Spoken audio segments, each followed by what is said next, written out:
Para analizar este momento político preelectoral, saludamos a la licenciada Carolina Jaramillo. Ella es comunicadora, relacionista pública, investigadora social, asesora política. Licenciada Jaramillo, la próxima semana se completará el periodo de calificación de candidaturas en este camino hacia las elecciones del próximo año. Entre las principales novedades está la de Daniel Noboa, ya con su candidatura en firme. Quisiéramos conocer su visión, su análisis. Buenos días, un gusto saludarles. Así es, la próxima semana entenderíamos que de alguna manera ya tenemos una papeleta un poco más esclarecida. Sin embargo, creo que conociendo la frágil institucionalidad que tenemos como país, yo pensaría que hasta que no se decanten todas las impugnaciones, en realidad no vamos a conocer realmente cuáles van a ser los binomios, ¿no? Sabemos además que lamentablemente vivimos en un estado donde la incidencia y la participación de las otras funciones del Estado en el proceso electoral es una realidad, ¿no? Nosotros hemos visto cómo interviene la justicia, el sistema judicial, digamos, en los procesos electorales, cómo de un momento a otro le surgen algunas denuncias de algunos candidatos, de algunos binomios, y esto es algo que hay que tener en cuenta, Gustavo, porque no, digamos que no son hechos fortuitos, son hechos que se dan en una coyuntura política específica. Lo que ha venido pasando, digamos, entre las dos fuerzas políticas más importantes de este país, en este momento el gobierno nacional y la Revolución Ciudadana y varias de sus autoridades locales que están en funciones, son hechos que apuntan para mí, digamos, y que deben ser leídos en el contexto del proceso electoral. Entonces, creo que hay que tener un poquito más de paciencia para saber exactamente cómo va a quedar configurada la papeleta electoral y ahí sí, digamos, poder hacer un análisis más profundo, porque en este momento, si bien ya hay encuestas, si bien ya podemos ir dilucidando algunas preferencias electorales, creo que si algo debemos aprender los ecuatorianos y quienes hacemos opinión, digamos, en el ámbito político, es que el Ecuador es un país muy, digamos, muy volátil, ¿no? Es un país con muchas coyunturas complejas. Hoy mismo, digamos, la crisis energética sin duda le va a pasar una factura importante al gobierno nacional, pero aún así yo me atrevería a decir que hasta que no hayamos, digamos, pasado un tiempo prudencial, se puede hacer un balance real de cómo va a quedar, digamos, el panorama electoral.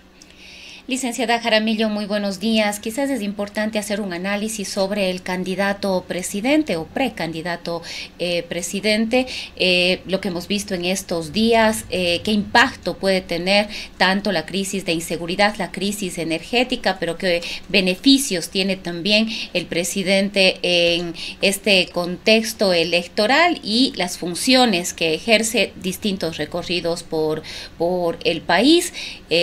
Tuvo su propia sesión solemne, condecoró a su padre a propósito de los 204 años de independencia de Guayaquil. Este caso es necesario analizarlo y reflexionar sobre esto.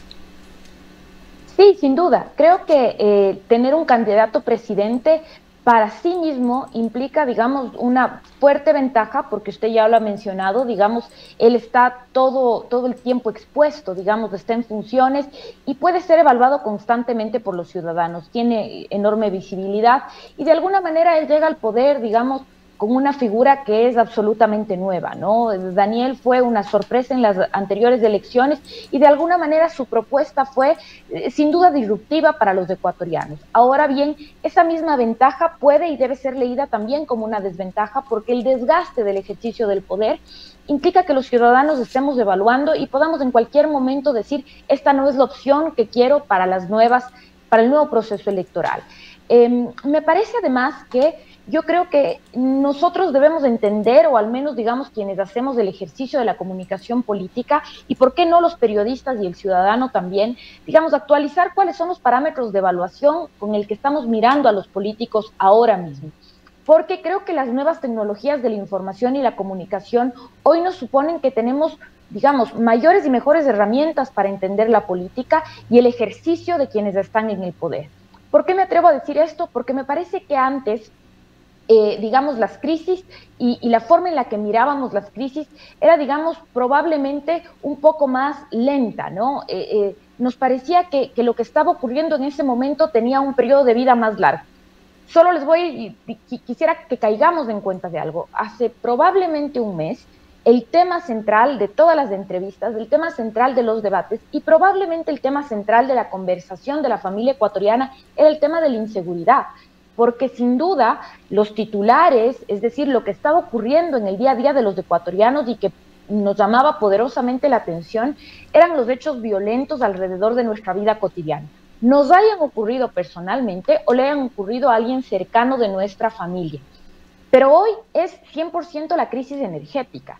Entonces, la velocidad con la que los temas en la agenda pública, en la agenda mediática cambian, nos imponen también una velocidad con la que estamos evaluando a los políticos a nuestro alrededor.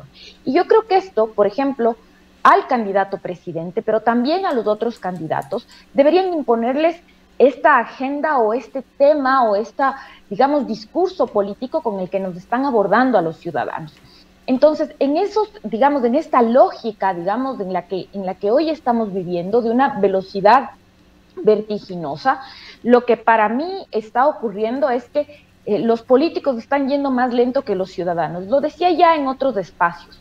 Mientras nosotros estamos lidiando con apagones, con crisis económica, con incendios, los políticos siguen discutiendo de temas que están desconectados de la agenda ciudadana. Por ejemplo, hace unas semanas, un poco de lo que ustedes comentaban en el noticiero antes de dar paso a la entrevista. El gobierno nacional entretenido pensando cómo van a sacar del poder a la vicepresidenta Verónica Abad y la oposición hablando de que al presidente le habían suspendido una conferencia en la Universidad Norteamericana Yale.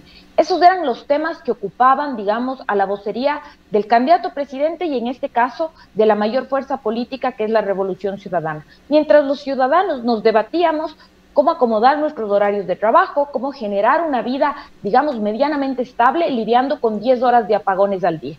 Entonces, creo que ahora mismo estamos viviendo una lógica que no nos permite estacionar permanentemente en un solo tema. Y bajo esa lógica, la forma en la que evaluamos a los candidatos, creo que es mucho más, si podemos ponerle un término, mucho más rígida, ¿no?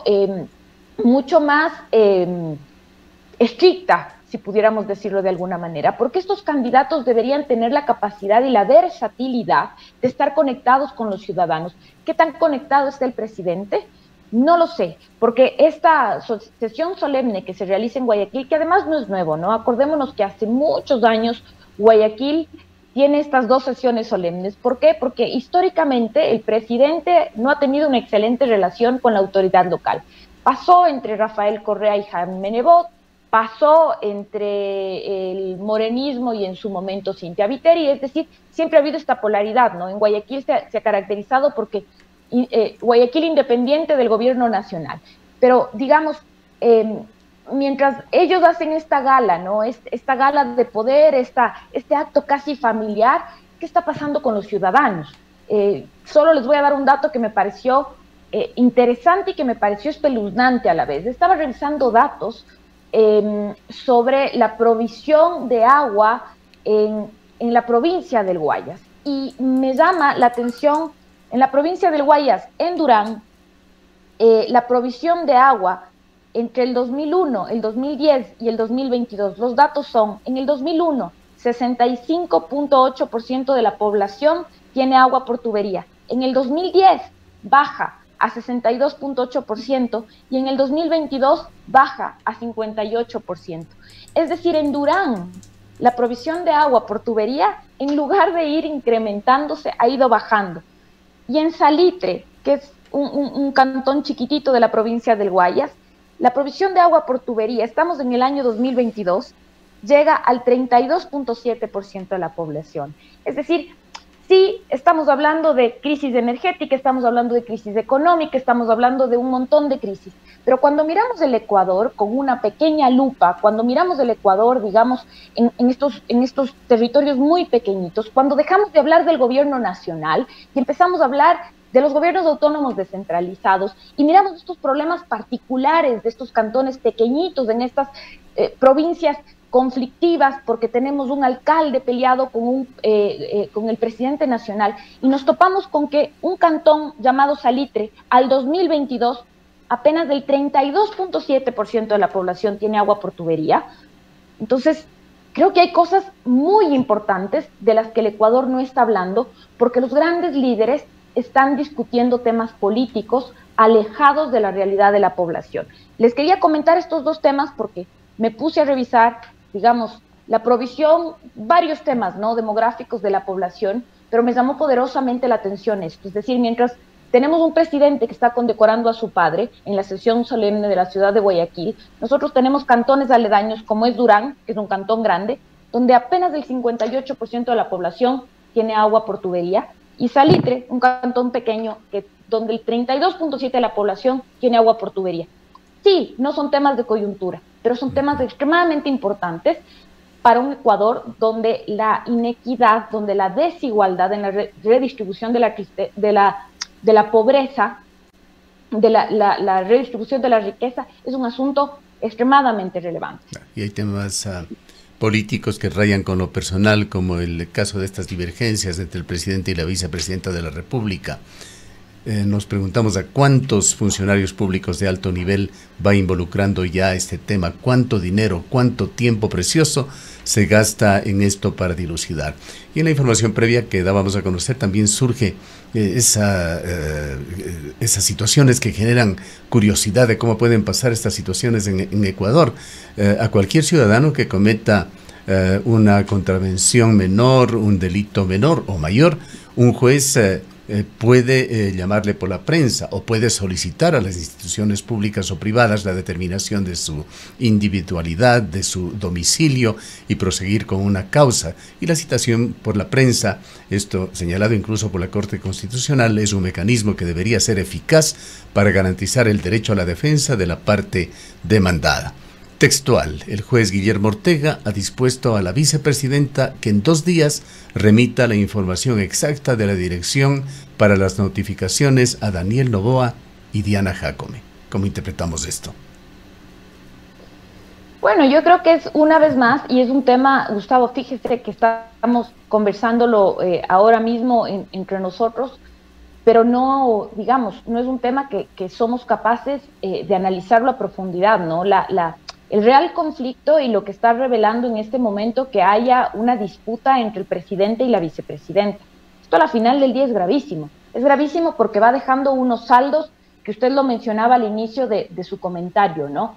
¿Cuántos funcionarios de alto nivel, cuánto tiempo está tomando esto en la política nacional y cuáles son los costos reales, digamos, para el ciudadano común? Porque finalmente es el dinero público el que está pagando el salario de la vicepresidenta, es el dinero público el que está pagando el salario de Diana Jácome.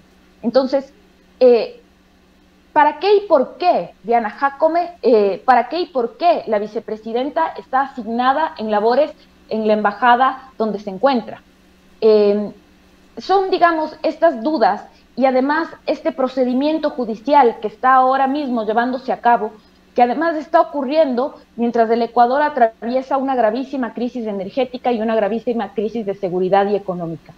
A mí me surgen estas dudas porque estoy pensando ahora mismo que de frente a unos pocos meses de que se dé un nuevo proceso electoral, digo, ¿cuántos de nosotros estamos pensando cómo han sido conformados estos binomios? Esta es una situación que podría volverse a dar. Lo que estamos viviendo y lo que estamos mirando de cerca es la intervención, digamos, atrevida del sistema judicial para procesar un conflicto político. Porque además, a pesar de que nos quieran decir a los ciudadanos que el caso Nene no tiene absolutamente nada que ver con la disputa entre el presidente y la vicepresidenta, es evidente que el caso Nene tiene que ver con esa disputa. Entonces, yo pensaría que en las próximas semanas el tema se va a ir resolviendo una vez que se han hecho estos llamamientos a través de la prensa. Sin embargo, en Ecuador nada está dicho hasta que todo está dicho. Esperemos que el tema se resuelva, pero sobre todo esperemos que estos episodios puedan ser sujetos de un análisis profundo, porque la democracia no puede ser así de frágil, primero, y segundo, creo que más allá del discurso de la independencia de las funciones, estos hechos revelan que esto no existe. Mientras el sistema judicial sigue interviniendo como una forma de resolver una disputa política, el Ecuador sigue siendo un estado frágil, ¿no? Y aquí nos preguntamos, licenciada Jaramillo, efectivamente, ¿cómo va a resolverse este tema entre el presidente y la vicepresidenta? Al parecer, el primer mandatario está buscándole la quinta pata al gato y cualquier situación que le permita a la final no permitir que Verónica Abad asuma la presidencia de la República el momento en el que tenga que iniciar la campaña electoral. Sí, bueno, eso es bastante evidente, ¿no? Yo creo que lo que se ve no se pregunta. Hay una frase popular que dice eso. Es bastante evidente que eso es lo que están persiguiendo, porque además lo han hecho público, lo han dicho explícitamente en la voz de Diana Jacome. Esto se ha dicho en varias entrevistas. Eso es lo que están persiguiendo y me parece que la misma vicepresidenta lo ha expresado en varias entrevistas. Buscan sacarla de su cargo porque saben que la ley indefectiblemente va a hacer que ella suceda al presidente si el presidente deja sus funciones para salir a hacer campaña para el próximo proceso electoral, ¿no? Lo cual sin duda es cuestionable en términos de que no deberían buscarse mecanismos, argucias para no cumplir con la ley, ¿no? Esto es un pésimo precedente. Más allá de las opiniones que nosotros podríamos tener sobre quién es Verónica Abad, la ley tiene que cumplirse y esto es algo que debiéramos interiorizarlo como sociedad ecuatoriana. La ley está por encima de los individuos y tiene que cumplirse en cualquier momento. ¿Y cómo ve usted las posibilidades de los candidatos a la presidencia de la República, que como habíamos hablado, recién se irán definiendo en los próximos días, ya en la cantidad real de candidatos que queden? De las encuestas sobre las cuales hemos podido conocer hasta ahora, persistiría esa separación de un bloque, podríamos hablar, con posibilidades en el que está Noboa, Luisa González, se le menciona también a Jan Topic, y otro lote muy separado con Henry Cucalón y el resto de candidatos. ¿Cómo cree usted que podría evolucionar esto de las posiciones relativas conforme se vaya acercando ya el día de las elecciones? Bueno, creo que semana a semana vamos viendo cosas interesantes en la campaña, ¿no? A pesar de que oficialmente la campaña no ha iniciado, creo que extraoficialmente estamos en campaña y se van viendo cosas interesantes, ¿no? Creo que el candidato Topic nos está poniendo a conversar mucho sobre él, pero asimismo creo que una campaña que inicia prematuramente asume muchísimos riesgos y uno de los riesgos me parece que en el caso del candidato Topic es precisamente volverse el blanco del resto de campañas, ¿no? Él fue impugnado por varias candidaturas. Fuera de esto, está siendo el blanco de varios ataques y él se ocupa ahora mismo, gran cantidad, digamos, de su campaña es precisamente desmentir, replicar, contradecir mucho de lo que se está diciendo de él. En mi opinión personal, creo que sus posibilidades de crecimiento, de iniciar o de largar con un buen arranque la campaña eran interesantes, pero ahora mismo este personaje... leía hace poco un tweet, no me fijé quién era el usuario, no era una persona conocida, que decían ahora Topic más que un candidato parece un influencer. Me pareció interesante esta reflexión, me pareció interesante esta frase, porque sí, en alguna medida el abuso de ciertos recursos comunicacionales pueden ir convirtiendo, pueden ir desconfigurando, digamos, el ideal que uno quiere construir sobre un candidato para terminar pareciendo otra cosa, ¿no? Me parece que esto puede entre pasar. paréntesis, Topic estará el próximo día lunes en campaña en la ciudad de Cuenca.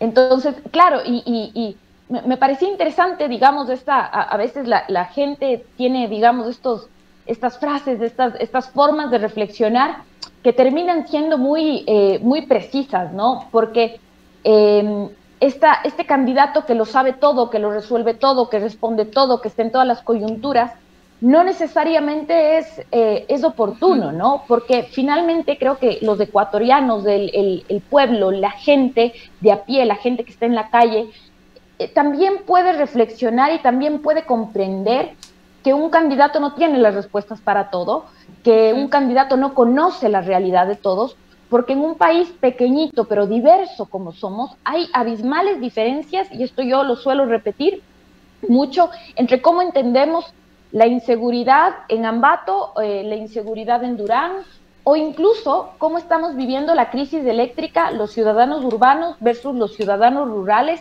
o los ciudadanos de la costa versus los ciudadanos de la sierra.